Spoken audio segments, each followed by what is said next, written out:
Hello friends, मेरा नाम है मुरली मनोहर और अभी हम चर्चा करेंगे प्रतिरक्षा तंत्र पर, इम्यून सिस्टम पर, कि किस प्रकार हमारा शरीर खुद ब खुद बीमारियां फैलाने वाले सूक्ष्म जीवों से निपटता है। इम्यून सिस्टम प्रतिरक्षा तंत्र की एक साधारण समझ तो सभी को होनी चाहिए, क्योंकि बिजनेस के इस जमाने में बीमारियों के नाम पर अस्पतालों ने खूब लूटपाट का तांडव मचा रखा है।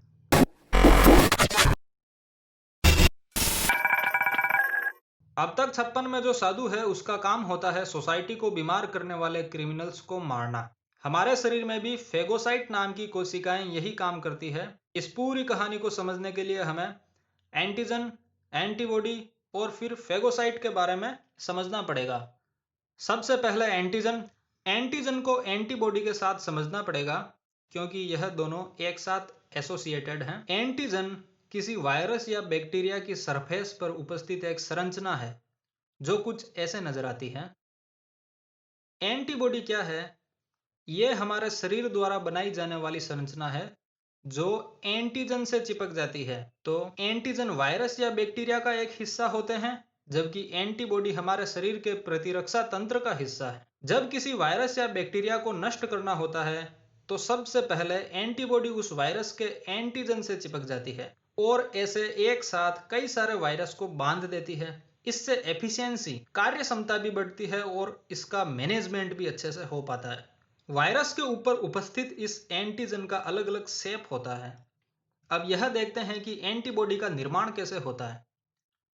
जब शरीर में वायरस एंटर हो जाता है और जब प्रतिरक्षा तंत्र को पता चल जाता है कि शरीर में बीमारी पैदा करने वाला कोई वायरस, बैक्टीरिया या सूक्ष्म जीव आया है, तो उसको नष्ट करना पड़ेगा। तब सबसे पहले प्रतिरक्षा तंत्र उस सूक्ष्म जीव के एंटीजन के शेप, आकार को समझता है और फिर ऐसी एंटीबॉडी का निर्माण करता है जो उस एंटीजन से एकदम बराबर चिपक सके, उसको सटीक तरीके से बांध सके।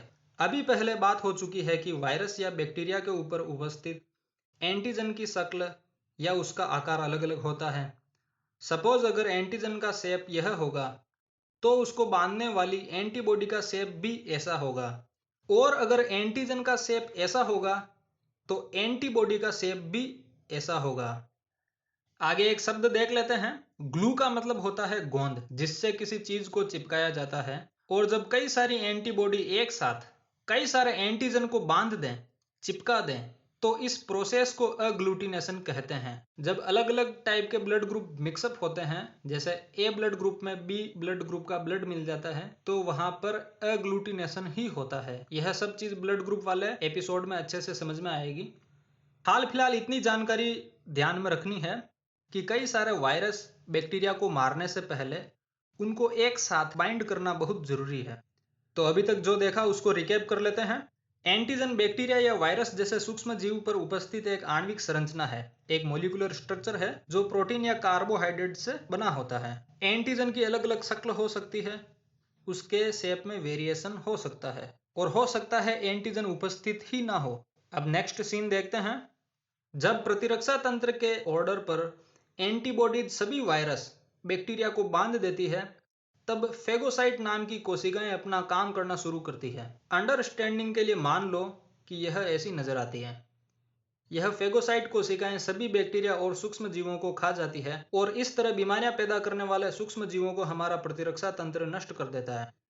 फेजिन का मतलब होता है खाना, टू ईट, और साइट का मतलब होता है कोशिका। ऐसी कोशिका जो बाहर से आक्रमण करने वाले सूक्ष्म जीवों को खा जाती है। व्हाइट ब्लड सेल फेगोसाइट का एक उदाहरण है। अपने शरीर में खूब सारी फेगोसाइट सेल्स होती हैं, उनके अलग अलग टाइप्स होते हैं। जैसे पहला टाइप होता है प्रोफेशनल और दूसरा टाइप होता है नॉन प्रोफेशनल। तो जो प्रोफेशनल फेगोसाइट्स होती है उनके अंदर होती है WBC, व्हाइट ब्लड सेल्स। अभी तक के एपिसोड को एक बार रिकैप करते हैं। एंटीजन समझ लिया, एंटीबॉडी को निपटा दिया और फेगोसाइट कोशिकाओं का काम देख लिया। नेक्स्ट सीन देखते हैं।